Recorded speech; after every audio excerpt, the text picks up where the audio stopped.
Hello, wonderful learners. Welcome back to the JISH Learn English Podcast. I'm Shaylin, and I'm really happy you're here today. Let me ask you something. Have you ever made a mistake and suddenly didn't know what to say? Maybe you forgot something important, arrived late, or accidentally hurt someone's feelings. Your mind goes blank, and you just stand there feeling awkward. Don't worry. Today, we're going to learn 10 natural and useful phrases for apologizing in English, so you can handle these situations confidently and kindly. First, let's listen to a short conversation between Mia and David. Listen carefully and notice how David apologizes during the conversation.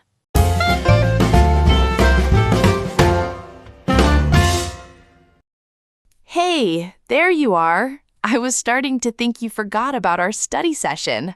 Oh, I am so sorry that I'm late. I know you've been waiting for me. It's okay, but what happened? And why are your hands full of paper towels? Okay, don't be mad.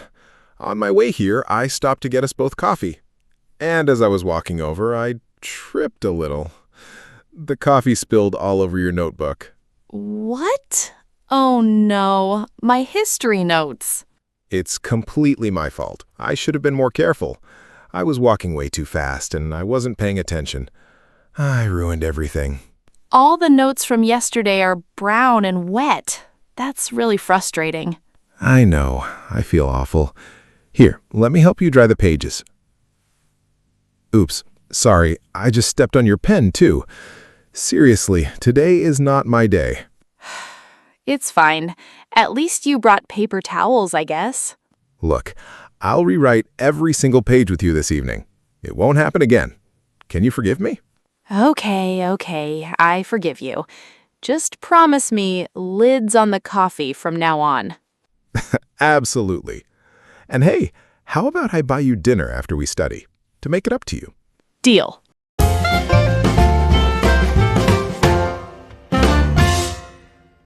All right, that was definitely a stressful afternoon for David, but he actually used several very natural apology phrases, and that's what makes this conversation so useful for learning real English.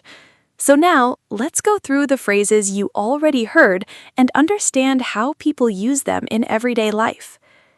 The first thing David said was, "I'm so sorry that I'm late."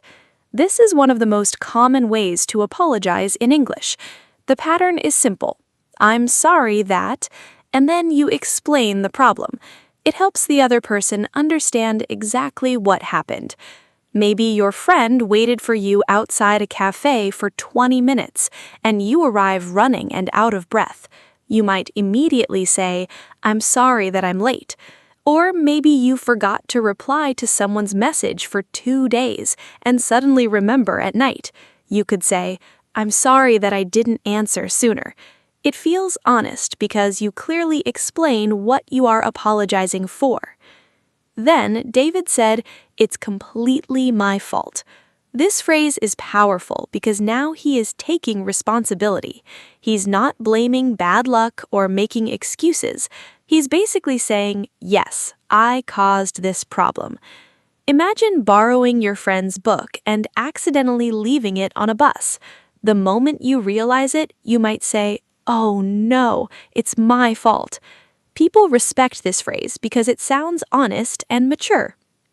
After that, David looked at the notebook and said, "I should have been more careful."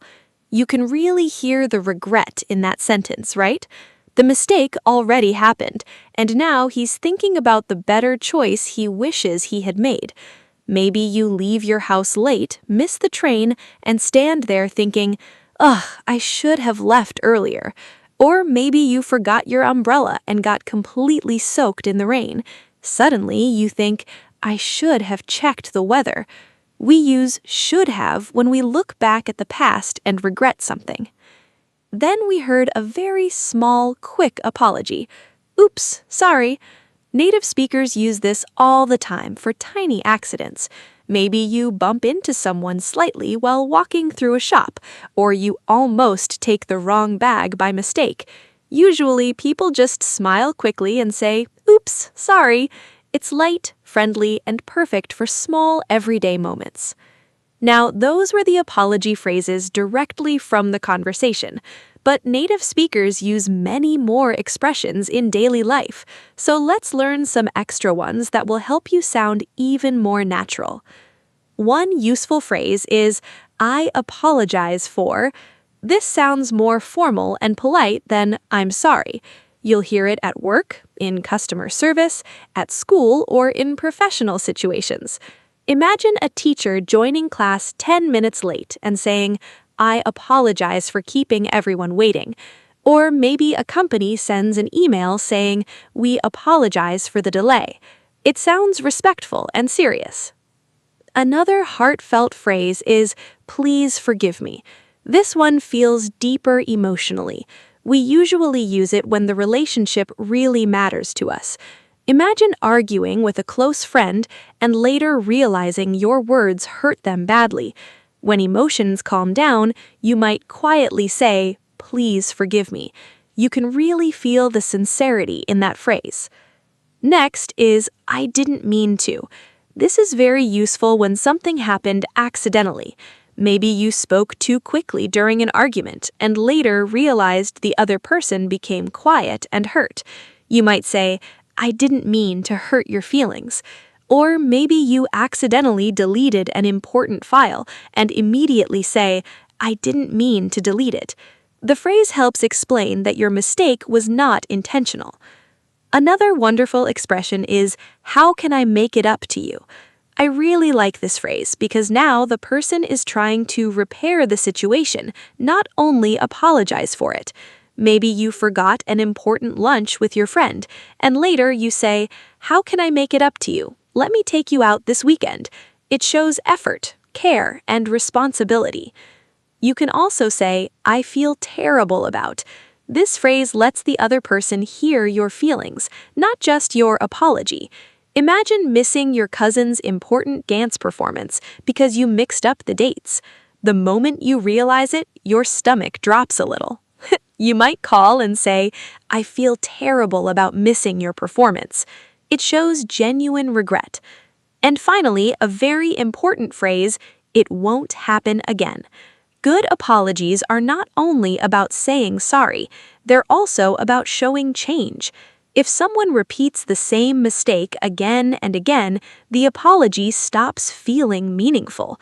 But when somebody says, "It won't happen again," they're promising to be more careful in the future. It's short, simple, and very powerful.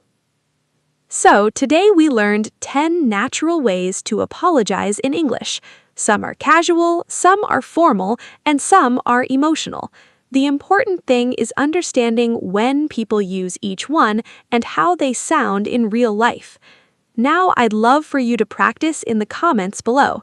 Tell me about a small mistake you made recently and write one apology sentence using today's phrases.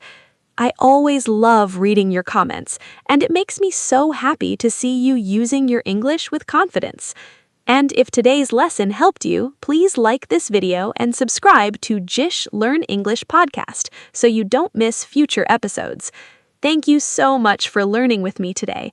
And remember, everyone makes mistakes, but kind words can make things better again. See you in the next episode. Bye-bye.